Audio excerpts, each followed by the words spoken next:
Yeah, and here we are going to see about graphical representation of motion, right.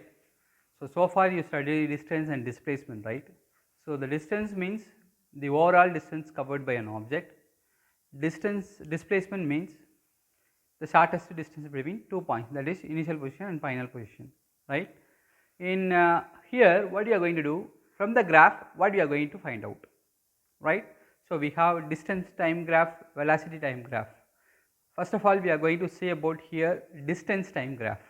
So, what is the use of distance time graph?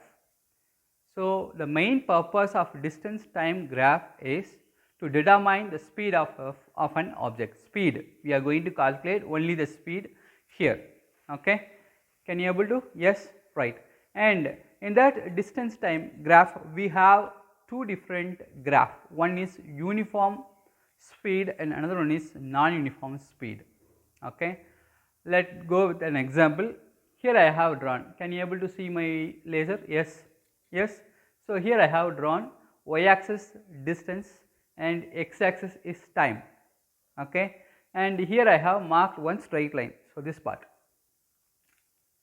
So, this is the straight line, yes, this straight line, okay, this straight line. Here we are going to calculate from this graph. So, y axis here distance and x axis here time, okay.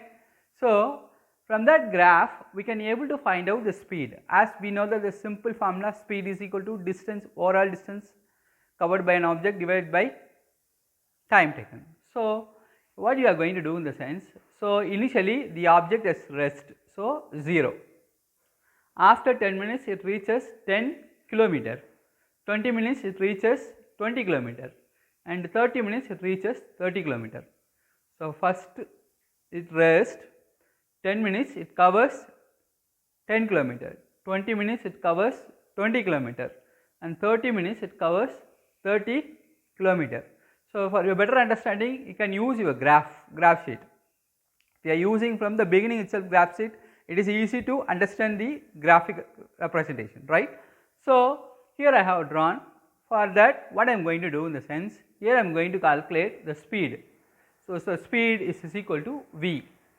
V is equal to S2 minus S1. So, what is S2? Final position. S1 initial position. So, what is the initial position of the object? 0, right. And what is the time taken? 0. So, S1 and T1 is always 0. Initially the position, at the position here the object is at rest, yes. So, S1 and T1 is 0, okay. So, at the point 10 comma 10, okay, we are going to calculate the speed of an object. So, in the time taken 10 minutes and maximum distance is covered by 10 kilometer. So, S2 is the distance after t seconds, the S2 is 10 kilometer, initial is 0 and here initial is 0 time and it will take 10 minutes to travel 10 kilometer. So, S2 is 10, S1 is always 0 and T2 is 10, 10 minus 0. So, 10 minus 0, 10, 10 divided by 10, that it will give 1 meter per second, that is the speed of that object at this point, okay. And again I am going to calculate this 20 and for that this 20. Again I am going to use the same formula, but S2 becomes 20 because it reaches the distance 20 kilometer and time taken is 20 minutes. So, what is the initial position?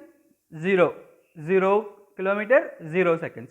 So, again this S1 and T1 is 0, the final position becomes 20 kilometer and the time taken for 20 kilometer is 20 minutes. So, 20 minus 0, 20, 20 minus 0, 20, 20 divided by 20, that will give 1 meter per second. And similarly for 30 kilometer and 30 minutes, again you are going to use this formula, S2 becomes 30, the time taken is 30 minutes. So, use that 30 divided by 30, that will give 1 meter per second. So, here what we can able to conclude, so see here the speed of an object is same, right. That is why we are saying that this graph is called uniform motion, yes, uniform motion. So, here I wrote when an object travels equal distance in equal interval of time, yes. So here look at the object covers equal distance. Initially is 10 and after 20 minutes it takes 20 kilometer. From 10 minutes to 20 minutes, what is the distance is covered? From 10 minutes to 20 minutes, what is the distance is covered? 10. And similarly from 20 to 30 it covers 10 kilometers. So it covers equal distance in equal interval of time. So first 0 to 10, afterwards 10 to 20, after that 20 to 30. So each case the time scale is 10 only, and each case here the kilometer is 10 only, right? That is why we are saying that this one is uniform motion. And here if you are seeing here, we have, this is called, we are saying that non-uniform motion. This one is non-uniform motion, okay. So here initially at 0, afterwards is increases and abnormally is increases, right? Yes, distance increases, but only the time is increases, but the distance is increases abnormally, right?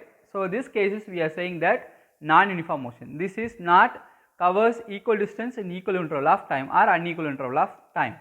And this is the second case we have, okay. In that case, from this point to this point this is linear, that is like uniform, but the graph is like that, is curved, right?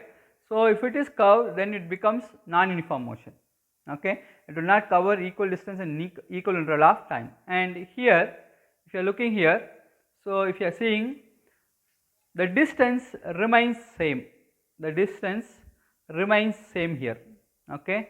The distance remains same here. What is the time?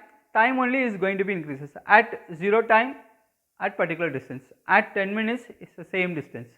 So this factors remains 0.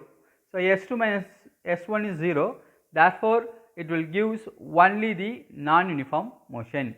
It's clear? I hope you understand well. Thank you. See you in the next video.